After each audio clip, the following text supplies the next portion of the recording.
Mercy and blessings be showered upon all of us. The chief guest of today, Dr. Kiran Bedi, was invited. She had spoken. We all had witnessed the fire in her eyes.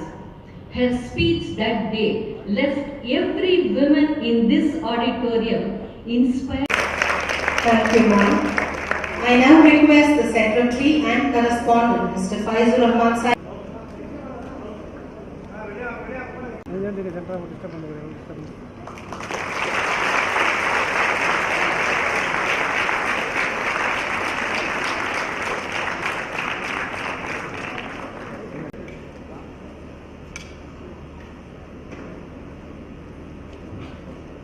Investiture ceremony, Her Excellency Dr. Kiran Bedi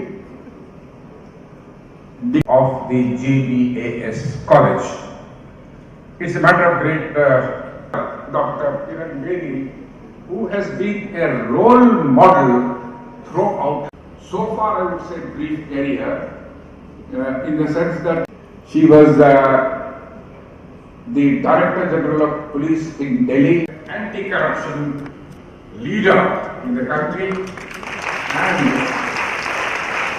when she went into politics, and after politics she has now become the Lieutenant Governor of a state. I can only say that this is not the end of her journey. So she is already on that journey, and I am sure that she is going to rise further, keep a pace with her desires, with her commitment to work towards.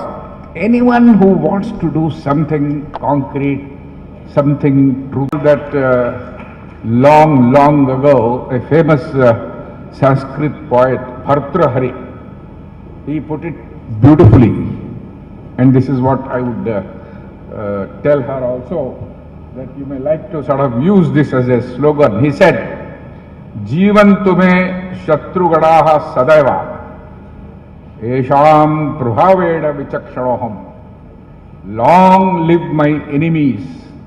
It is because of them that I have risen to this position. Therefore, enemies should always be welcomed.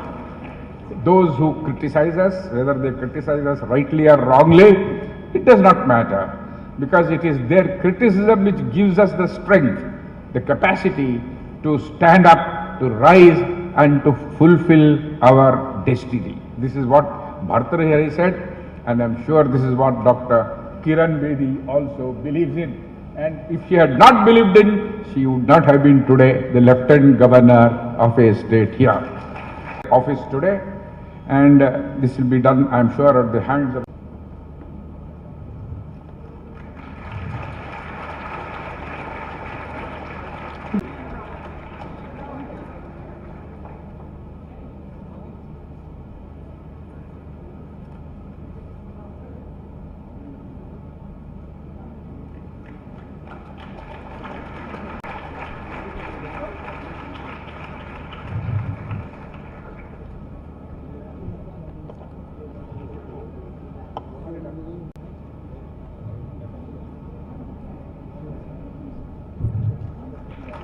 Cultural Secretary Sajida Beham.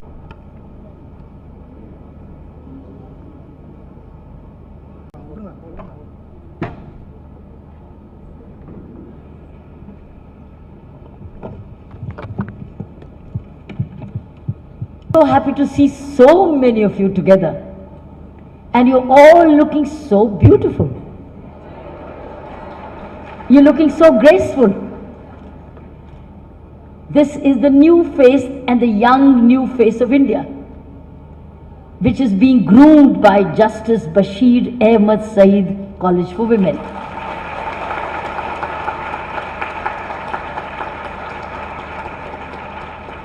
It's after a long time I've seen such a group in such numbers together. Long time. We see normally sprinkling, but I see you in very large numbers, and I'm very, very excited to talk to you. What I thought before coming and what am I feeling now is different. It's different. Because when I see you all so many together, I'm seeing you at this vulnerable age. I feel a little worried also as a mother. Because when I said my dear daughters, because you are already probably younger than my daughters, much younger than my daughter's age. And I know how vulnerable, what a potential you have, but equally very vulnerable. And therefore, as a mother, I'm equally concerned. And therefore, my thoughts for you have changed. What I wanted to say, and what I'd like to say, is now speaking as a mother, not as a Lieutenant Governor, but a mother in a Lieutenant Governor. Because all of us have a mother and a father in ourselves. When a teacher teaches you, it's a mother or the father is actually teaching you. Similarly, when the mother and father is mentoring you at home, it is the teacher in them. There's something called the teacher-mother factor. Whoever grooms you, guides you. There's a motherly affection or a fatherly affection which guides you. What is it that if I would have my daughter sitting amongst you, what would I tell her? Would you like to know that? Hindi बोलो? सब समझते हिंदी? कौन नहीं हिंदी समझता? Who doesn't understand Hindi? Raise your hands. Who don't understand Hindi? Who do not understand Hindi? Raise your hands. Only one. Who doesn't understand Hindi? There are 5. Oh, so let me speak in English then. There are quite a few. Oh, मुझे उर्दू नहीं आता है.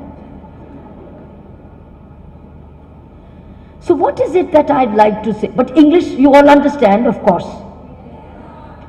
What is it if my daughter was sitting in the audience? What would I tell her as a mother? Would you like to know that? Or if my younger sister was sitting in this audience, what would I like to say? Not as a teacher, but as a mother. My first thing which I would tell if my daughter was sitting in the audience is prepare for a life ahead. Prepare for a life to survive for yourself. While you will live for others, you will serve others. You will care for others.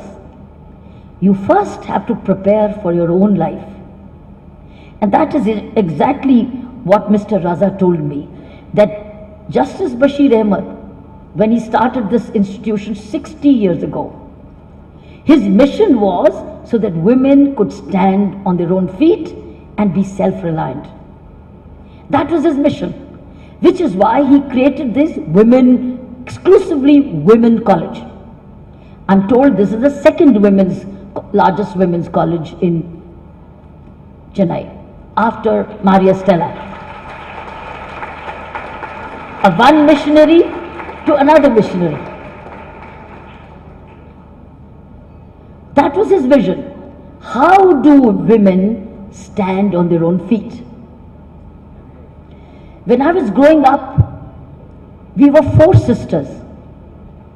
We were 4 sisters. No brother. And you know, when the times when we were growing up, having a son in the family to carry forward the family name, inherit family property, was so vital. And at that time, dowry was so much in demand. It's still in demand, but it was blatantly in demand because there was no act, there was no shyness about it. So we used to see open display of dowry as a child. I used to attend weddings. So we were 4. That means my parents would have had to start stitching and tailoring and saving and buying jewelry from the beginning 4 times over to marry us 4 girls. 4 girls is no job. I remember my neighbors, the mother had started to stitch, start to knit. I used to ask her, why are you knitting? Why stitching? I'm making the clothes for a dowry. But when we were growing up, my mother and father never talked about it. They never talked about it. They never talked about that one day we will be belonging to another home, we will be going away, and that they will have to give us a lot of dowry. They never talked about it. They only sent us to the best school. The most expensive best school in the city of Amritsar. We went, all 4 of us. After that, from the best college we could go. The best sports, what I'm saying is, my parents decided to invest their same savings, same money, instead of saving to marry us off, they saved us to make us stand on our own feet. Exactly what Justice Bashir looked at 60 years ago.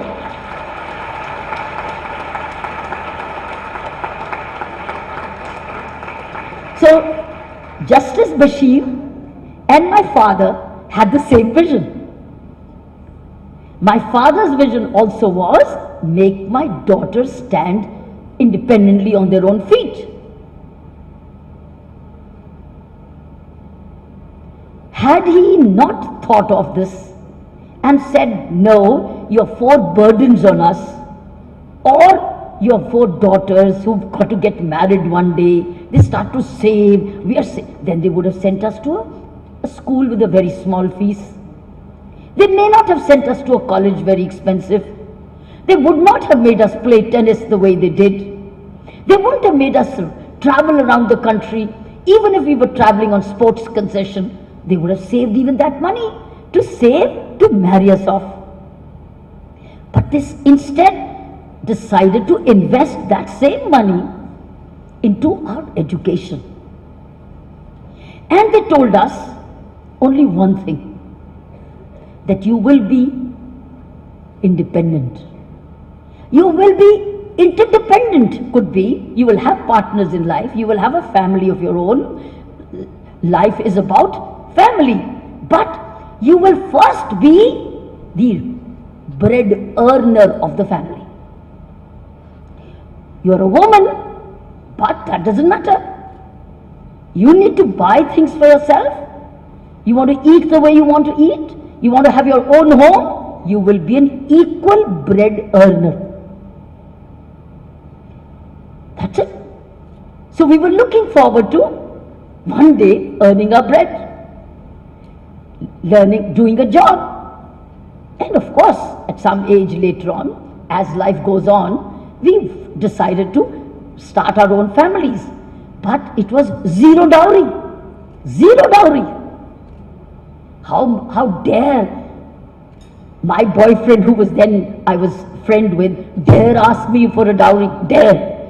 I would throw him out. But he didn't deserve it. That means he won't deserve it. But he would not have been my friend if I had known that he was going to one day demand dowry.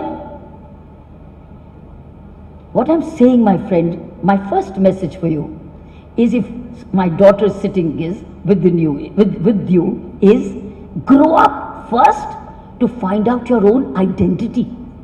Who are you? What is your name? What is your identity? Are you going to surrender it, or are you going to carry it forward? How many of you will carry forward your identity? Raise your hands. Good. And how many will you be called Mrs. So-and-so? Only, and losing your own identity. How many? No? No? Are you telling the truth? Are you telling the truth? You will not give up your name? No, see, the no came smaller. Your first thing is not to lose your identity. You will keep your identity. You want another identity, it can become plus, but not minus you. Not minus you, but plus him. That's your choice. That could be your first condition, that I am my own name. It's my mother's name or my father's name. This is my earned name. And therefore this earned name will become plus. But you cannot say that. You cannot say that till you have an identity of your own, economic income of your own, a qualification of your own, an earning of your own, a skill of your own, confidence of your own, courage of your own, love of your own. You cannot have it, you cannot say it till you're confident with yourself to who you are. The moment you don't have that confidence, you like to surrender that confidence and assume somebody else's identity because that is securer. So my first message is that before you decide to move into anything beyond yourself, create your own identity. And without that, and that identity means education. It means skill. It means earning. It means financial independence.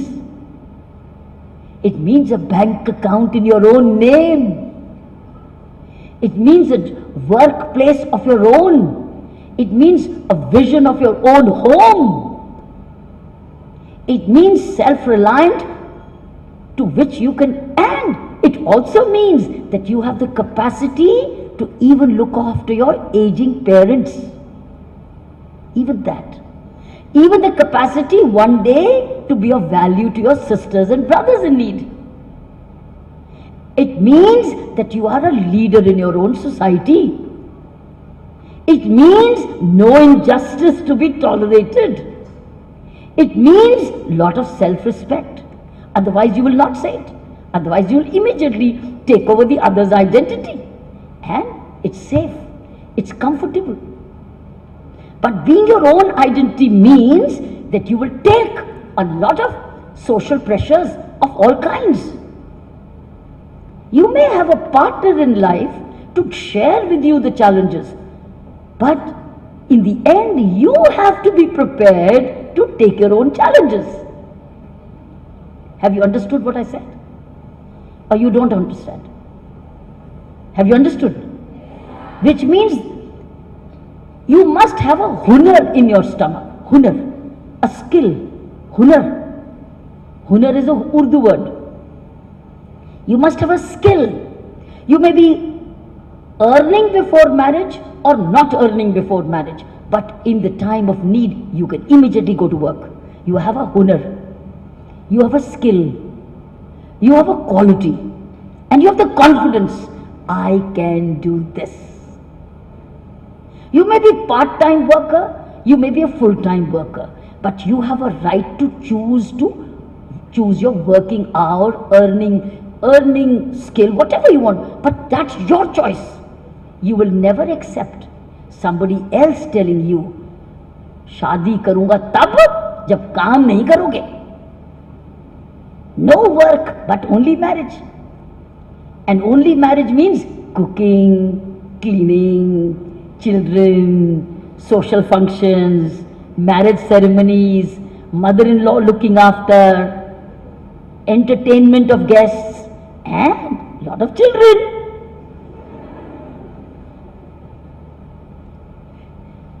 So any self-respecting woman who's wanting to be on her own will not accept from, now in this case, from the partner you're going to marry, to say he will decide whether you will work or not. It's your decision. You choose not to take a holiday, it's your decision. Just as you will not tell him, take a holiday, don't work. Will you ever tell him don't work? Why?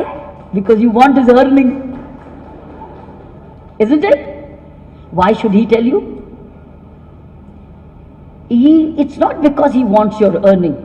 Because he wants you to be home, to look after him and his mother and his father and his brothers and his sisters and his uncles and his aunts. That's the reason. Not because of money. He has brought a woman who will look after. He wants a home, that's right. But if when you earn, you can have services you can pay for. Somebody will come and clean for you. Somebody could cook for you. Somebody can iron for you. And now there are washing machines. There's home service for food. But he doesn't want home service. He wants daily biryani. Daily biryani. He can get that from the market. Why should you lose your job to make daily biryani? Go and eat in the restaurant. Or the restaurant will do home delivery. But why should you lose? So, see my point? Have you got my point? I am here today because my father and my mother told me that you are not going to cook biryanis. You will buy biryani.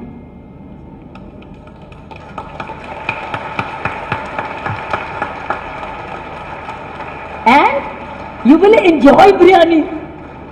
And you will share biryani.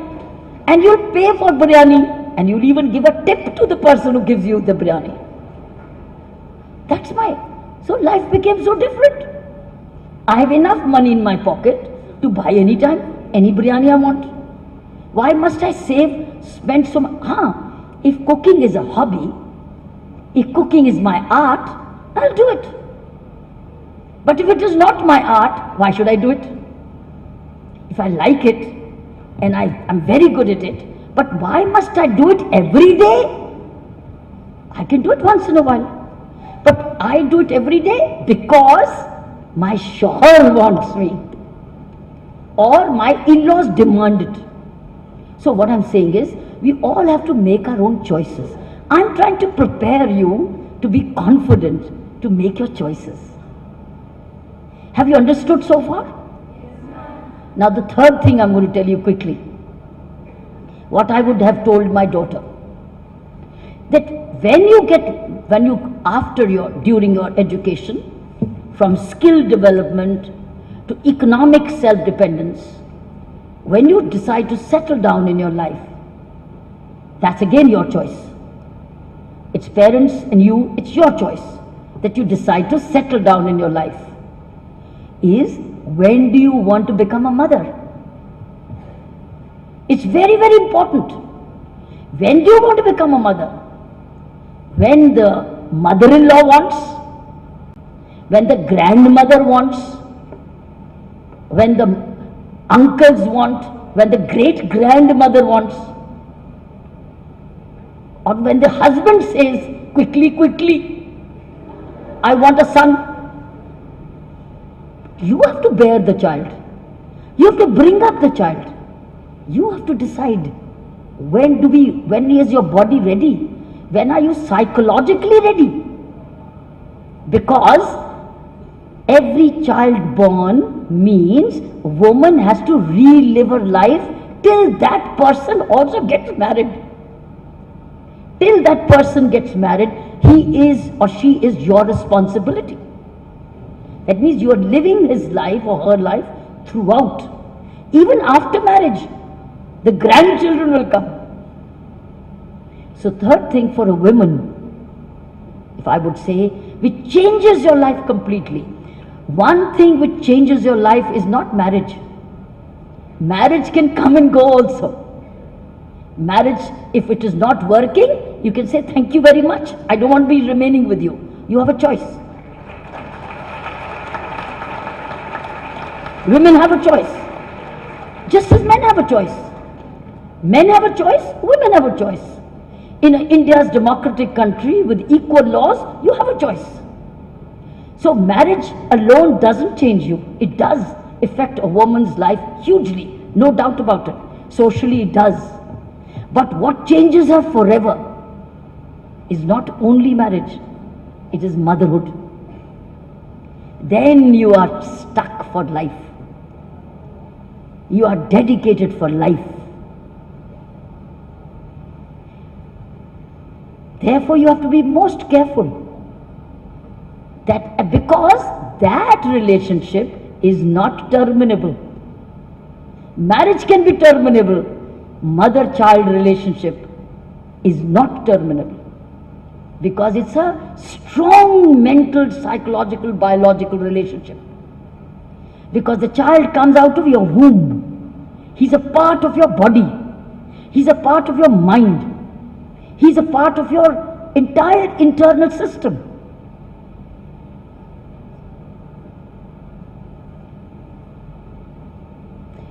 What I'm saying is, you must be already knowing it.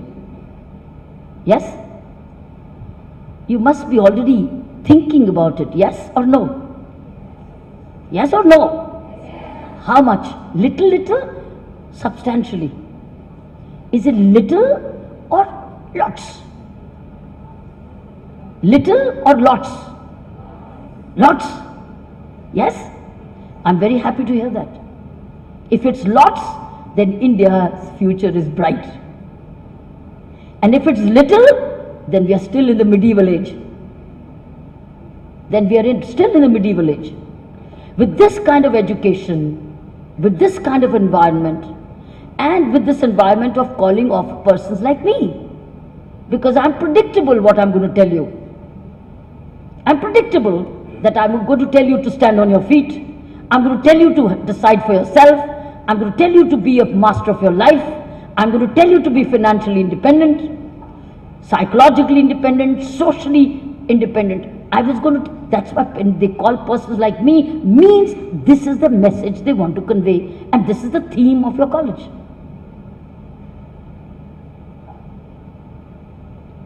So, there's bound to be a communication gap between your parents' thinking, your brothers' thinking sometimes, your grandparents and uncles' thinking, and yours. Because they didn't come to this kind of education as you do. They did not. It's not their mistake. We don't have to condemn them. We have to understand them.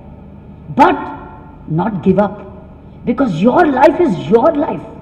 You're going to live for the next 70, 80 years. Because life is becoming long. Parents will come, will go. They will all go. Seniors will go. They all go one day. They have to go because this is what life circle is about. Whether it's painful or not, they go. They don't stay on forever. So you have to be ready for your own life. And your skill is your skill which will carry you through rest of your life. And if you're not skilled now, if you don't become this thinking now, later on is very tough with two children going to college with you. Otherwise you'll have the children also going to college with you. It's very tough. Children need to go to school or you need to go to college. It'll be very tough. We have to use this time now. Fully become skilled now. Plan what you have to be earning now. What kind of life you want to lead now. Plan things for this now. It's now or late. So do you want to be now or late?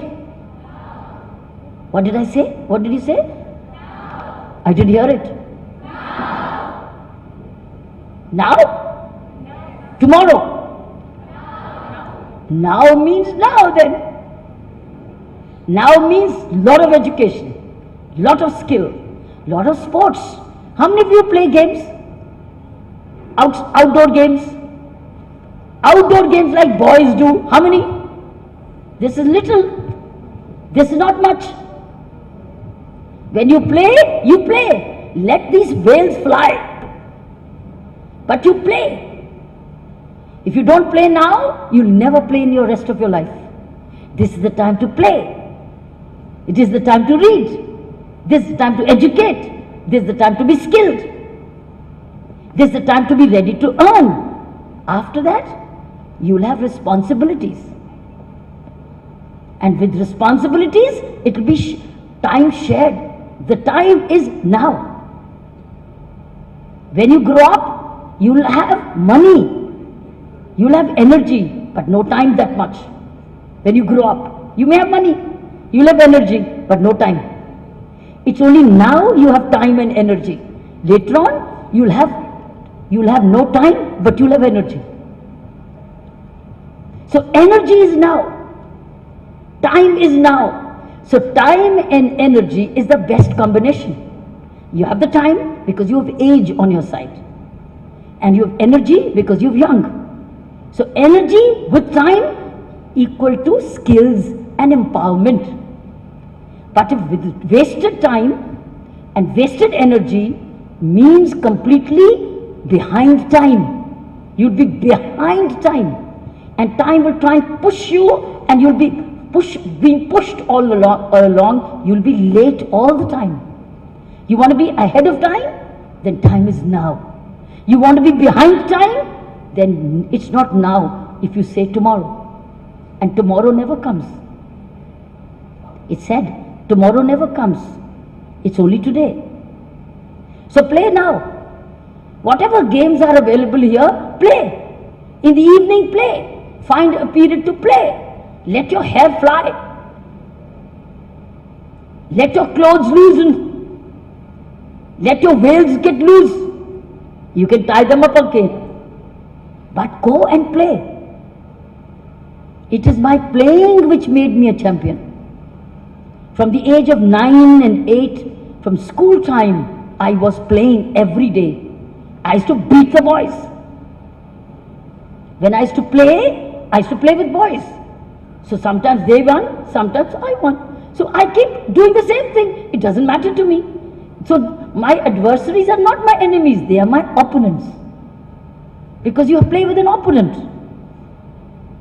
Sometimes the opponent wins, but the better player wins. The better player wins, who's got better stamina, better strategy, better energy, better skill, they win. So winning and losing goes on, but winning comes not by luck, winning comes by preparation. Have you understood what I said? Have you understood? So what will you go and tell your dad and dad today? Madam Kiran Bedi came and said, what? I am going to do this. And your mummy will say, you keep quiet, sit down. Don't go to college tomorrow. That college is teaching you something wrong. They will say that. You will say, Mummy, you are right. Because Mummy, you never went to college. You never went to college like this. Mummy, you are right. But you sent me to this college, and this college is giving me this education. He says, then tomorrow she says, from tomorrow you are not going. What will you do? You will still come. You'll come. See? So when you go and tell your mummy, they say, Mummy, Mummy, Mummy, Mummy, Daddy, Daddy, today Madam Bedi came. Oh, that Bedi, Madam Bedi, she's always fighting with people. Don't follow her. I said, no, no, madam, no, Mummy, she was not fighting with us. She was a nice person. Mama, she was not fighting with us. Please listen. Okay, what did you listen? She only said that we must educate ourselves fully. She also said, I must earn my pocket money, Mummy. And Mummy, when I have my pocket money, then I can pay, I can give a gift to my brother. I can give you a sari. Oh, she said that. Oh, just pocket money. Yes, that's all right then. She might just say, or if the parents are different, she said, do business, earn a lot of money, have a bank account. It depends on the kind of mother, father you have. Begin with pocket money. And when the marriage proposal comes, ask the boy, I am going to work. What about you?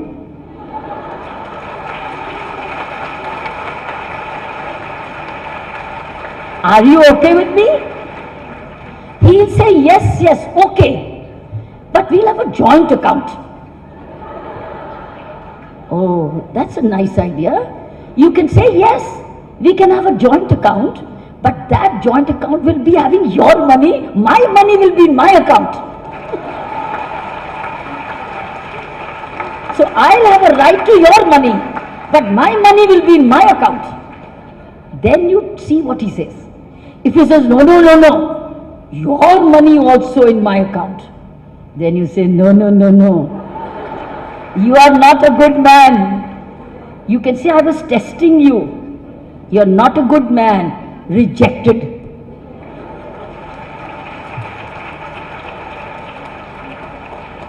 You can test him a little. So when the proposal comes for the ring ceremony, see, I'm going to work like that. I'm going to earn. I'm going to travel. Say, no, no, no traveling. Boys will tease you. It's very insecure. No, no, no. I know what to do. I can handle that. Don't worry. You say, no, no, no. You are not going to go. You say, no, no, no, no. I know what to do. I know what to do. If he says no, no, then he says rejected. You must find before you, so nothing called blind. Nothing blind. Or if he says yes, yes, very nice, because he likes you. And he says yes to your bank account. He says yes to your working. But after marriage, he says no, no, no, no. Then you put him on notice. Saying 3 months' time.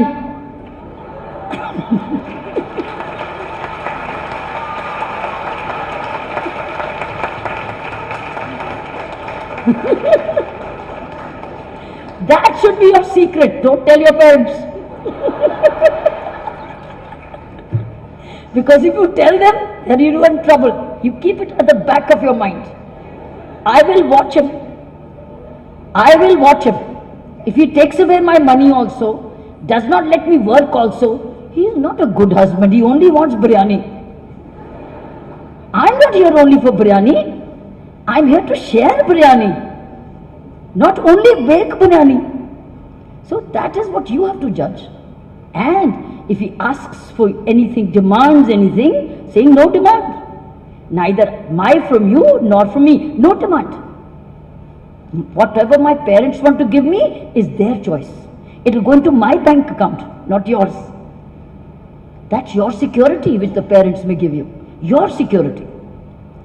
What I'm trying to say is, I'm trying to prepare you for life so that you are safe.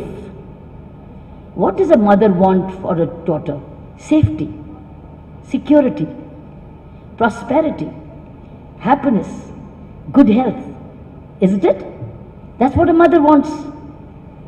That may my child be always safe. That's what I'd like you to be. I'm trying to prepare you. And you're already in a preparatory institution which is preparing you. Accept this preparation. Value this preparation. Because this time will not come back. Time will not come back. Can the school time come back? Even this will not come back. Every day, value this, educate yourself, do self-study, do a lot of reading. Do you read newspapers, all of you? All of you? You all must read your newspapers, watch the news, see what's happening in this country and this world, what's happening internationally, what's the challenges which are coming, and where do you fit in? How do you manage yourself? And be a community leader of your own people, your own village, your own neighborhood. Be a community leader. You are educated women. You are educated. Educated women become leaders in their localities, in the villages, in the communities. They are leaders, transformers, helping each other. Sisterhood, it's called the sisterhood.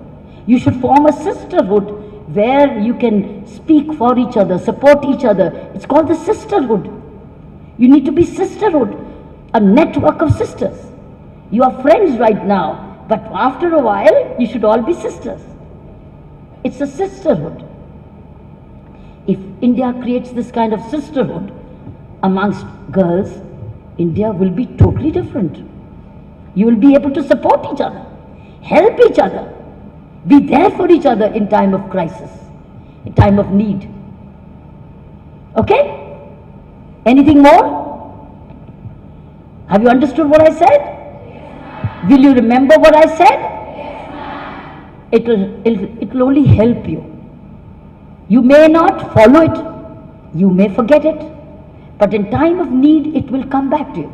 Oh, she said that, I forgot. And then you'll bounce back, and then you'll be able to. But if you practice this from now, you will be safe, you'll be protected, you'll be happy, you'll be self-reliant, you'll be confident, you'll be courageous, you'll be physically and mentally agile and fit. I pray God bless you. Thank you.